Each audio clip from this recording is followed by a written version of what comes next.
Welcome, listeners. Today I'll be reading you Martin Eden by Jack London. He awoke next morning from rosy scenes of dream to a steamy atmosphere that smelled of soap suds and dirty clothes, and that was vibrant with the jar and jangle of tormented life. As he came out of his room, he heard the slosh of water, a sharp exclamation, and a resounding smack as his sister visited her irritation upon one of her numerous progeny. The squall of the child went through him like a knife. He was aware that the whole thing, the very air he breathed, was repulsive and mean. How different, he thought, from the atmosphere of beauty and repose of the house wherein Ruth dwelt, where it was all spiritual. Here it was all material, and meanly material. Come here, Alfred, he called to the crying child, at the same time thrusting his hand into his trousers pocket, where he carried his money loose in the same large way that he lived life in general. He put a quarter in the youngster's hand and held him in his arms a moment, soothing his sobs. Now run along and get some candy, and don't forget to give some to your brothers and sisters. Be sure and get the kind that lasts longest. His sister lifted a flushed face from the washtub and looked at him. "A nickel'd have been enough," she said. "It's just like you, no idea of the value of money. The child will eat himself sick." "That's all right, sis," he answered jovially. "My money will take care of itself. If you weren't so busy, I'd kiss you good morning." He wanted to be affectionate to his sister, who was good and who, in her way, he knew, loved him. But somehow she grew less herself as the years went by, and more baffling. It was the hard work, the many children, and the nagging of her husband, he decided, that had changed her. It came to him in a flash of fancy that her nature seemed taking on the attributes of stale vegetables, smelly soap suds, and of the greasy dimes, nickels, and quarters she took in over the counter of the store. "Go along and get your breakfast," she said roughly, though secretly pleased. Of all her wandering brood of brothers he had always been her favourite. "I declare I will kiss you," she said, with a sudden stir at her heart. With thumb and forefinger she swept the dripping suds first from one arm and then from the other. He put his arms around her massive waist and kissed her wet steamy lips. The tears welled into her eyes, not so much from strength of feeling as from the weakness of chronic overwork. She shoved him away from her, but not before he caught a glimpse of her moist eyes. "You'll find breakfast in the oven," she said hurriedly. "Jim ought to be up now. I had to get up early for the washing. Now get along with you and get out of the house early. It won't be nice today, what of Tom Quirton and nobody but Bernard to drive the wagon." Martin went into the kitchen with a sinking heart, the image of her red face and slatternly form eating its way like acid into his brain. She might love him if she only had some time, he concluded, but she was worked to death. Bernard Higginbotham was a brute to work her so hard. But he could not help but feel, on the other hand, that there had not been anything beautiful in that kiss. It was true, it was an unusual kiss. For years she had kissed him only when he returned from voyages or departed on voyages. But this kiss had tasted soap suds, and the lips, he had noticed, were flabby. There had been no quick, vigorous lip pressure such as should accompany any kiss. Hers was the kiss of a tired woman who had been tired so long that she had forgotten half to kiss. He remembered her as a girl, before her marriage, when she would dance with the best all night after a hard day's work at the laundry, and think nothing of leaving the dance to go to another day's hard work. And then he thought of Ruth and the cool sweetness that must reside in her lips as it resided in all about her. Her kiss would be like her handshake or the other way she looked at one, firm and frank. In imagination he dared to think of her lips on his, and so vividly did he imagine that he went dizzy at the thought and seemed to rift through clouds of rose petals, filling his brain with their perfume. In the kitchen he found Jim, the other boarder, eating mush very languidly, with a sick faraway look in his eyes. Jim was a plumber's apprentice whose weak chin and hedonistic temperament, coupled with a certain nervous stupidity, promised to take him nowhere in the race for bread and butter. "Why don't you eat?" he demanded, as Martin dipped dolefully into the cold, half-cooked oatmeal mush. "Was you drunk again last night?" Martin shook his head. He was oppressed by the utter squalidness of it all. Ruth Morse seemed farther removed than ever. "I was," Jim went on with a boastful, nervous giggle. "I was loaded right to the neck. Oh, she was a daisy. Billy brought me home." Martin noted that he heard. It was a habit of nature with him to pay heed to whoever talked to him, and poured a cup of lukewarm coffee. "Going to the Lotus Club dance tonight?" Jim demanded. "They're going to have beer, and if that Temescal bunch comes, there'll be a rough house. I don't care, though. I'm taking my lady friend just the same. Christ, but I got a taste in my mouth." He made a wry face and attempted to wash the taste away with coffee. "Do you know Julia?" Martin shook his head. She's my lady friend, Jim explained, and she's a peach. I'd introduce you to her, only you'd win her. I don't see what the girls see in you, honest, I don't. But the way you win them away from the fellas is sickening.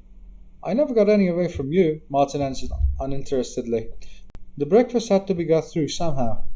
Yes, you did too, the other asserted warmly. There was Maggie. Never had anything to do with her. Never danced with her except that one night. Yes, and that's just what did it, Jim cried out. He just danced with her and looked at her, and it was all off. Of course he didn't mean nothing by it, but it settled me for keeps. Wouldn't look at me again. Always asking about you. She'd have made fast days enough with you if you'd wanted to. But I didn't want to. Wasn't necessary. I was left at the pole. Jim looked at him admiringly. How'd you do it anyway, Mart? By not caring about him, was the answer. You mean make him believe you don't care about him? Jim queried eagerly. Martin considered for a moment, then answered. Perhaps that will do, but with me I guess it's different. I never have cared, much. If you can put it on, it's all right, most likely.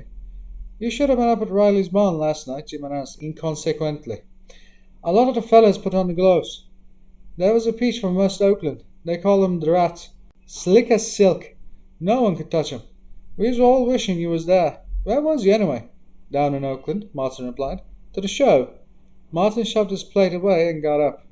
Coming to the dance tonight? The other called after him. No, I think not, he answered. He went downstairs and out into the street, breathing great breaths of air. He had been suffocating in that atmosphere, while the apprentice's chatter had driven him frantic. There had been times when it was all he could do to refrain from reaching over and mopping Jim's face in the mush-plate. The more he had chattered, the more remote had Ruth seemed to him. How could he, herding with such cattle, ever become worthy of her? He was appalled at the problem confronting him, weighed down by the incubus of his working-class station.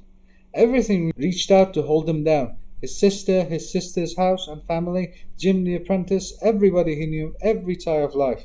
Existence did not taste good in his mouth. Up to then he had accepted existence, as he had lived it with all about him, as a good thing. He had never questioned it, except when he read books. But then they were only books, fairy stories of a fairer and impossible world. But now he had seen that world, possible and real, with a flower of a woman called Ruth in the midmost centre of it. And thenceforth he must know bitter tastes, and longings sharp as pain, and hopelessness that tantalized because it fed on hope. He had debated between the Berkeley Free Library and the Oakland Free Library, and decided upon the latter because Ruth lived in Oakland. Who could tell? A library was a most likely place for her, and he might see her there. He did not know the way of libraries, and he wandered through endless rows of fiction, till the delicate-featured, French-looking girl who seemed in charge told him that the reference department was upstairs. He did not know enough to ask the man at the desk, and began his adventures in the philosophy alcove. He had heard of book philosophy, but had not imagined there had been so much written about it. The high, bulging shelves of heavy tomes humbled him and at the same time stimulated him. Here was work for the vigour of his brain. He found books on trigonometry in the mathematics section and ran the pages, and stared at the meaningless formulas and figures.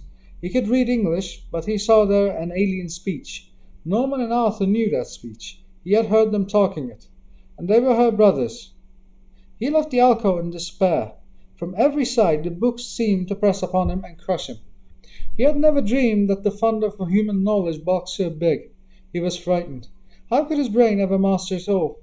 Later he remembered that there were other men, many men who had mastered it, and he breathed a great oath, passionately, under his breath, swearing that his brain could do what theirs had done. And so he wandered on, alternating between depression and elation as he stared at the shelves packed with wisdom. In one miscellaneous section he came upon a Norie's epitome. He turned the pages reverently. In a way it spoke a kindred speech. Both he and it were of the sea. Then he found a Bowditch and books by Lecky and Marshall. There it was. He would teach himself navigation. He would quit drinking, work up, and become a captain. Ruth seemed very near to him in that moment. As a captain he could marry her, if she would have him. And if she wouldn't, well, he would live a good life among men because of her, and he would quit drinking anyway. Then he remembered the underwriters and the owners, the two masters a captain must serve, either of which could and would break him, and whose interests were diametrically opposed. He cast his eyes about the room and closed the lids down on a vision of 10,000 books. No more of the sea for him. There was power in all that wealth of books, and if he would do great things, he must do them on the land. Besides, captains were not allowed to take their wives to sea with them. Noon came, and afternoon. He forgot to eat and sought on for the books on etiquette. for in addition to career, his mind was vexed by a simple and very concrete problem. When you meet a young lady and she asks you to call, how soon can you call? Was the way he worded it to himself. But when he found the right shelf, he sought vainly for the answer. He was appalled at the vast edifice of etiquette, and lost himself in the mazes of visiting card conduct between persons in polite society. He abandoned this search. He had not found what he wanted, though he had found that it would take all of a man's time to be polite, and that he would have to live a preliminary life in which to learn how to be polite. Did you find what you wanted? The man at the desk asked him as he was leaving. Yes, sir, he answered. You have a fine library here. The man nodded. We should be glad to see you here often. Are you a sailor? Yes, sir, he answered, and I'll come again. Now, how did he know that? He asked himself as he went down the stairs. And for the first block along the street he walked very stiff and straight and awkwardly, until he forgot himself in his thoughts, whereupon his rolling gait gracefully returned to him. Thank you for listening, dear listeners, and I will see you again with more of Martin Eden. Don't forget to like, subscribe, and comment your thoughts down below.